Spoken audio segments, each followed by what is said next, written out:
All right, Shalom, Rob Van Hoff here with Rob on the Rock and Telos Torah. We're going to do a short teaching from our Torah portion this week, which is Toldot Yitzchak.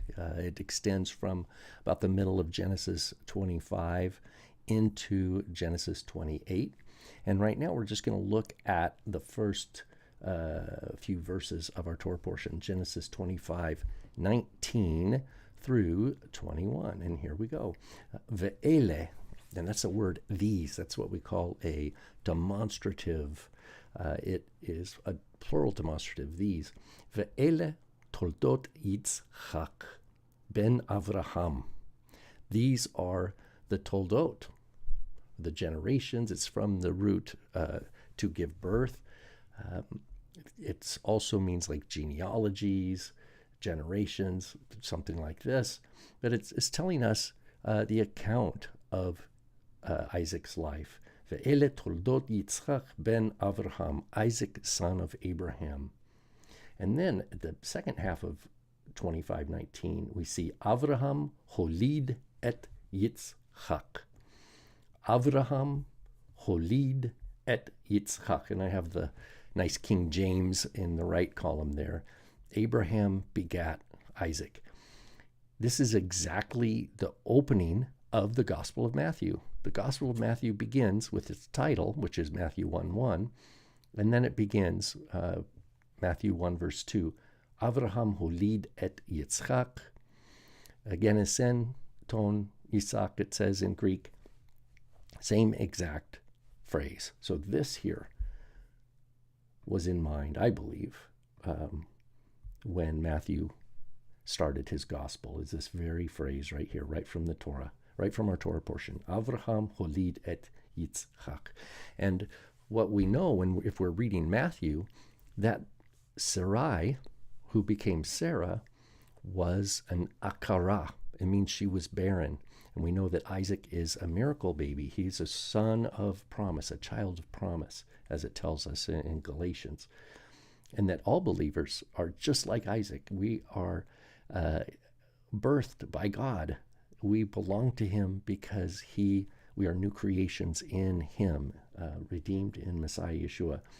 And of course, Matthew, who writes his gospel, knows this. So he starts, Avraham holid et Yitzchak.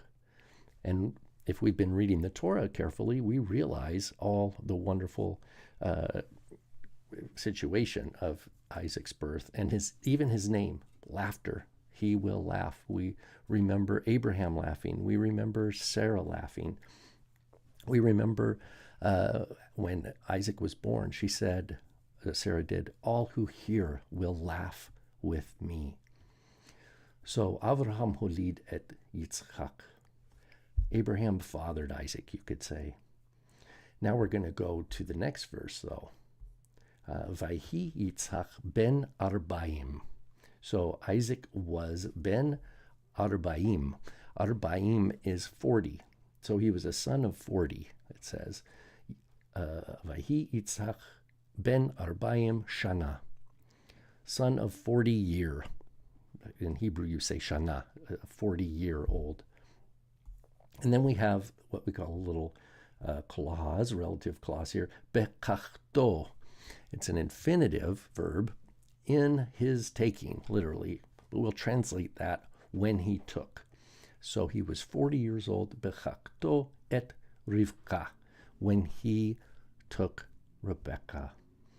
Now this phrase doesn't finish until we're told all about Rebekah here. It says Bechachto et Rivka, when he took Rebekah, Bat Betuel, daughter of Bethuel, Ha'amari. Well, who's that? He's the Aramean. Now the King James says Syrian, but it's the Aramean. Mi Padan Aram, from Padan Aram. That's up northeast of the land of Israel. Achot Lavan Ha'arami, sister of Laban Ha'arami. So we see Ha'arami twice here.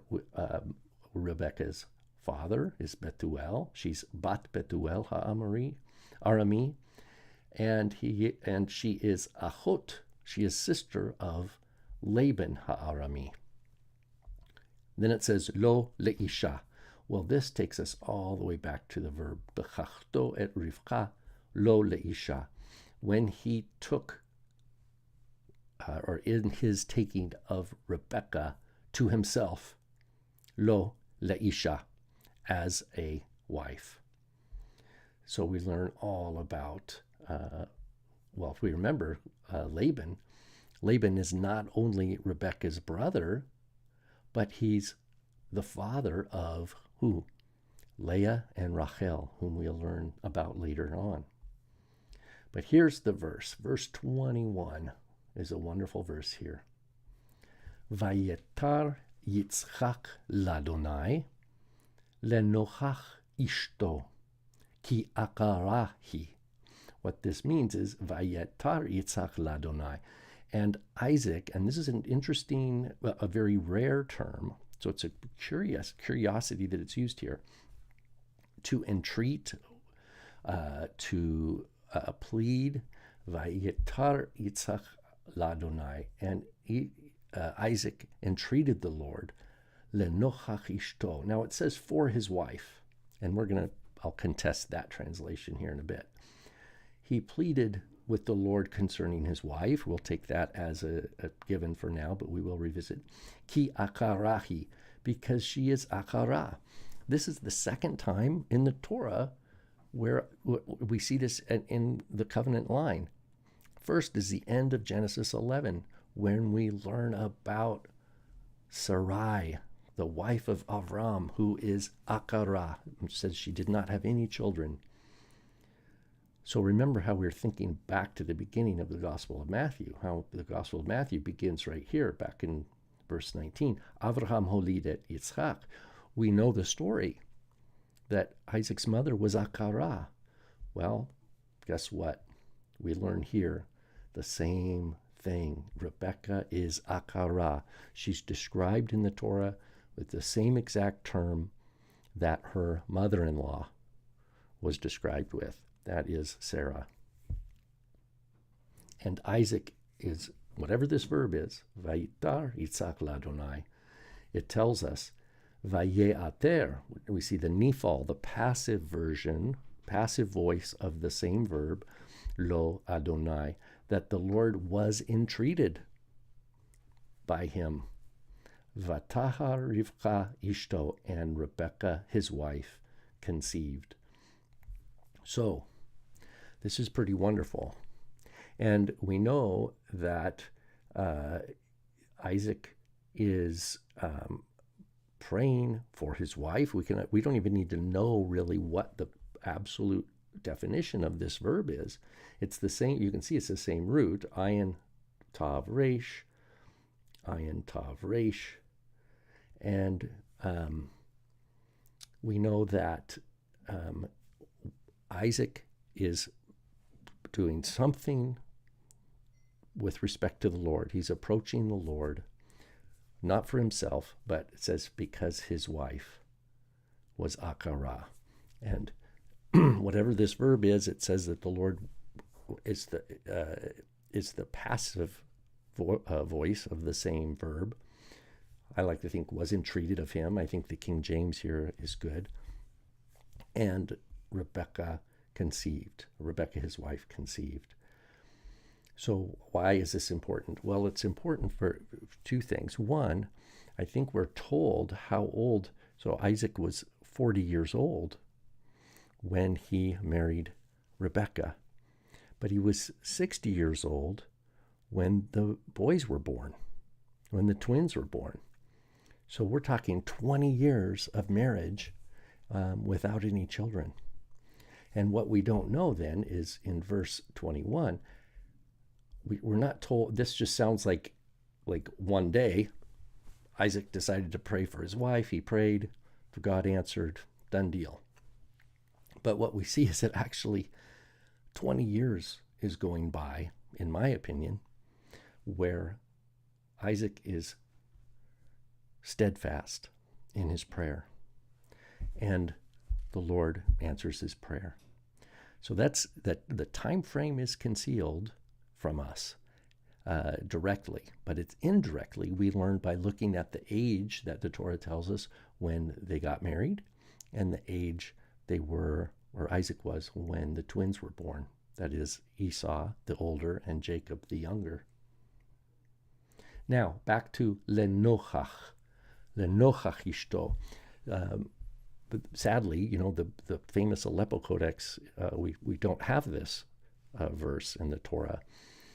So we don't know what Masoretic note Aharon ben Asher, he was the Masorete of that manuscript. We don't know what he wrote, but we do know that a contemporary named Ephraim ben Buya'ah, he was a Masorete of a Torah written in the early 900s. He wrote a note here, both here and at another place, I'll show you, saying this Lenochach occurs twice in the Torah. Twice in the Torah. He didn't give an interpretation. He just noted in the margin, twice in the Torah.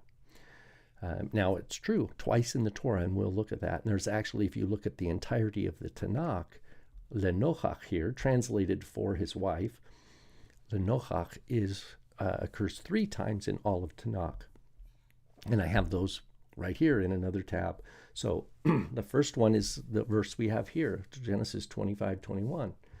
And Isaac prayed to the Lord, Lenochach ishto, Lenochach his wife.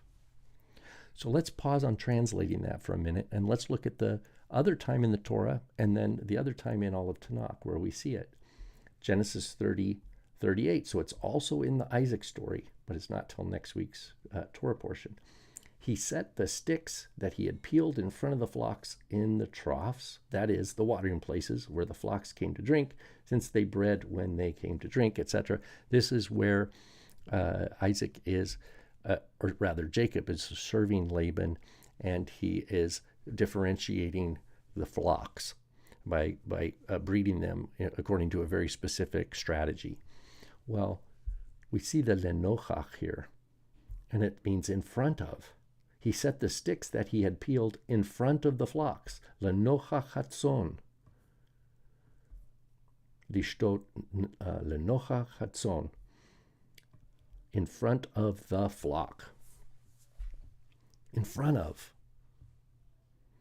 Not for, but in front of. Lenochach.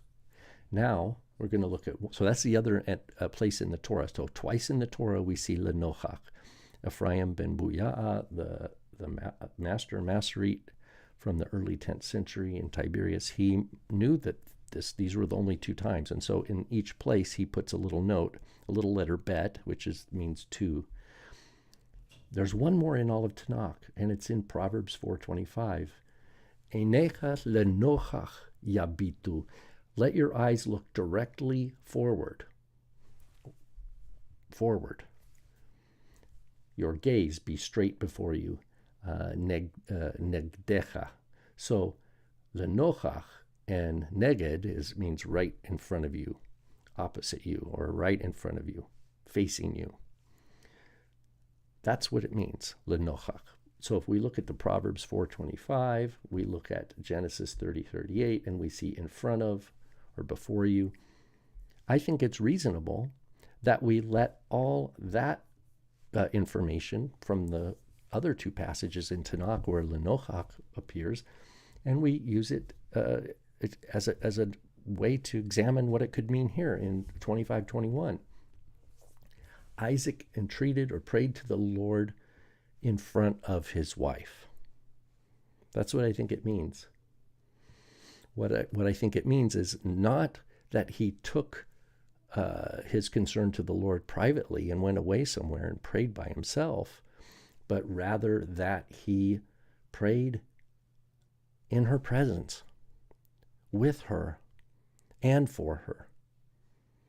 That he was even facing her. Perhaps he was laying hands on her while he was praying. But I see this as a very close and prayerful moment that he is sharing as a man who loves God. He is entreating the Lord. Now, of course, Isaac understands the promise. First of all, he understands that God can, that his wife Rebecca being Akara is not a problem for God because his own mother was Akara. So that fact is not an obstacle to Isaac at all. Not only is time an obstacle, because we know that Isaac knew very well how long his parents waited. And he knew all about Ishmael. He knew about Hagar. He knew that that was his mom, Sarai's, impatience or incapacity to wait for the Lord. Both her impatience and Avram's impatience. So neither God's ability was at question to open the womb of an Akara, nor how long it would take was a problem for Isaac. It's just such a simple verse. Isaac entreated the Lord, I want to say, in front of his wife. He was confident. That's another point. He prayed in front of his wife confidently. She might have been tempted to feel shame, despair, hopelessness, similar to the emotions that Sarai must have felt when she finally came up with the solution, go have a baby with Hagar. Maybe that's what God wants us to do. But he strengthened his wife's faith by praying with confidence that God's covenant faithfulness was sure. And that just as God had promised to Abraham and Sarah that Ishmael was not the one, but Isaac would be the one, it says, and his seed after him. Isaac did not have to go find a different woman to have a baby with. I don't even think the thought entered his mind. It says he loved her. And he simply went to the Lord confidently and persistently for 20 years. And the Lord opened her womb and she became pregnant with the twins. So a lot we learn here in the opening of our Torah portion. And when we read the Gospel of Matthew and we open with Avraham holid et Yitzchak,